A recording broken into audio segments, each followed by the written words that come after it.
2015 Mustang GT. This one is a base model equipped with the Performance Pack and the Recaro seats. Basically, the few things you get with the Performance Pack is you get a little bit tighter suspension. Up front, you get 6-piston Brembo brakes, which are very touchy. 15-inch brake rotor, which the funny thing is I had a Honda Del Sol that had 15-inch rims. The brake rotor on this, or disc if you will, is the same size as those rims. Same diameter anyways. You get a sway bar under the hood. You also get a 373 rear gears and a Torsen limited slip differential. And then you get there's a couple little cosmetic things too that come along with it. The big way to know if you're looking to buy a performance pack, and the dealerships aren't putting that option on there on the used vehicles, is you'll get these two little gauges up front here replacing that center vent. That's a good way to figure out if what you're looking at is actually a performance package. And when I was looking, I definitely wanted the performance package, mainly for the rear gears and this is the handling bits. Oh, you also get a little bit more cooling. They upgraded the cooling system too. Basically, it's designed more for the track, so it's not going to overheat on track work. But a little bit of I don't want to dive too much into the history of the Mustang, but I think some of it's worth noting because it's really impressed me since owning a Mustang. Yes, this is my Mustang. I just recently bought it, and I want to, stress or really let you know that I didn't buy this Mustang because I'm a Mustang fanboy. I bought this Mustang because of what the Mustang has now become. The big kicker for me was the independent rear suspension and the fact that it's just on this generation now, the S550, everything has the independent rear suspension, whereas before they've done it in the past, like on the Terminator Cobra, I believe, but you only got it on the Cobra. You didn't get it in all the other Mustangs.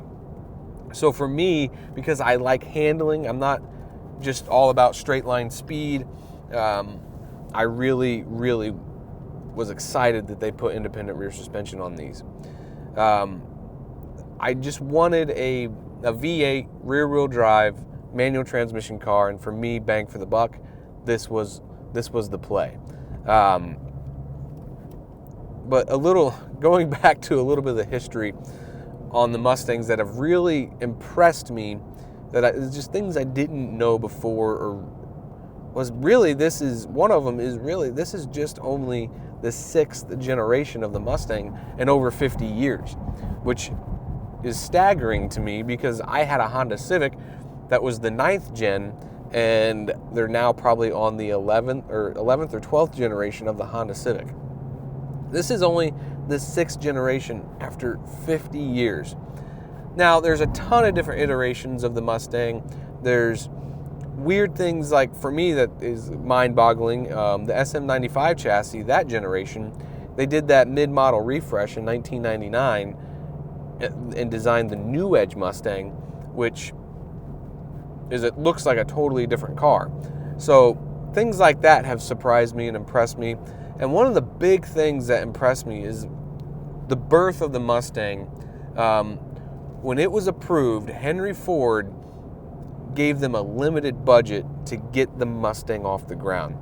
Typically, back then, it took $75 million to release a new car, or basically make a new car.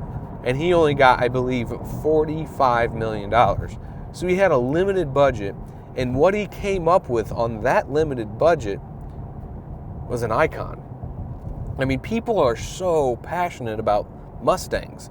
I'm not on that board of Mustang pride, and just a lot of people didn't really like this new design, the diehard Mustang fans, because it went away from some of the traditions. But I love this new design. And what he did with that limited budget was create a culture, the Mustang car culture, which is amazing. He even got Chevy to create a competitor, the Camaro, from a limited budget. That really, really impresses me. And Ford takes the Mustang so seriously when they do a redesign, and that impresses me.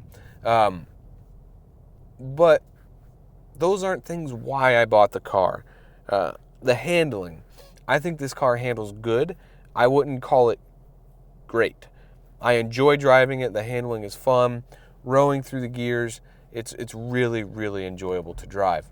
I honestly believe the Camaro, especially the one that I drove last year, handles better.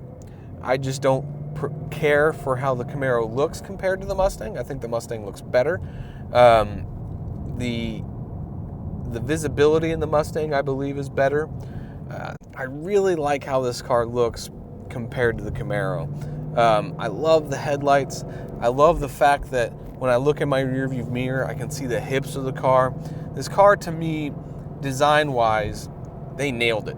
And I know some of the older generation or guys that have been Mustang fans for a long time weren't that crazy about this car when it came out. But to me, this car just keeps growing on me. The look of it just keeps getting better and better. And that's before I owned one.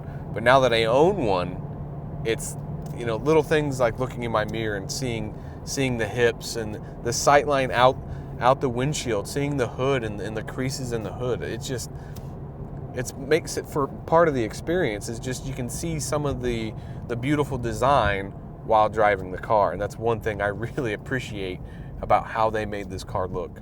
So I was under the thought I can get a Mustang for a little bit cheaper, get the basics that I want, that performance pack, so I get the gearing that I want, I get the limited slip differential, and now I can just build on that. I want to put a little bit tighter springs, lower it a little bit, tighten it up a little bit, put some wider wheels on it, some grippier tires, and then I believe I will be at that level to really compare with the Camaro's handling. Because being 100% honest, the way that Camaro handles was impressive. This handles really well. I really feel like this car is a big car. Coming from an Acura RSX into this feels big.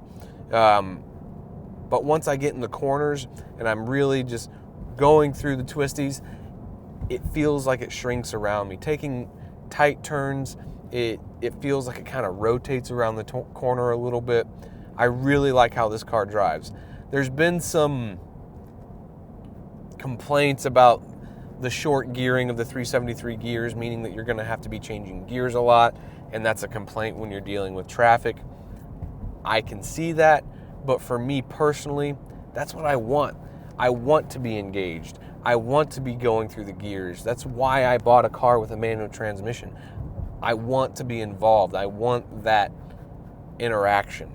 So for me, that's a plus. I love that it has shorter gears, that I'm changing gears more often, and I'm enjoying my car more often. That's just part of why I like this car so much, why I like what it's become. The seating position, I think, is excellent in this car. I test drove a 98 Cobra, and it had a short throw shifter, and I felt like, I don't know why the shifter being shorter really just ruined the seating position in that car. I felt like I couldn't reach fifth gear. It just, I don't know. It was really weird. The seating position felt awful. I felt like I was sitting more on top of the car. This car, I feel like I'm sitting in. The shifter's in perfect reach. The seating position in this car, to me, for my body, is excellent. The dash, I really love the redesign of the dash coming from the previous generation. The retro style really annoyed me. I felt like it looked cheap, and it really, really hasn't aged well. I think this looks much better. Will it age well? I don't know, but I like it right now. I like it better than the previous. So I love the Coyote engine.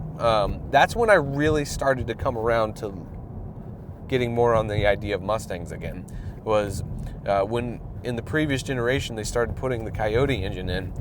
I test drove one, and I was impressed with this 5-liter engine. And then when they finally came out with the independent rear suspension, that's when I really started wanting it. To be honest with you, I started being like, man, why do I like the Mustang? I'd see one, I'm like, I like that car. And it was kind of a internal battle with myself as being like a diehard Honda fan. Now I like a Mustang. Now I want a Mustang. What's going on? So I think what the Mustang has become is it's branched out to more people, and it's kept a lot of the purists happy, because there's nice little cues in here that still say that this is a Mustang. I love, honestly, the fact that there's nowhere on my car on the outside that it says Mustang. If you know, you know, and if you don't, I don't care. You don't know what it is, you don't care. So overall, I'm super happy with this purchase. I plan on keeping this car as long as I can, to be able to enjoy a sports car for as long as I can. I plan to do a few things. It'll be slow going. I don't know if I'm going to create like a little series of what I'm doing, but it'll be slow going, so don't be expecting a ton of updates. The RSX is gone, and now I have this. Super happy to have it. Thank you for watching.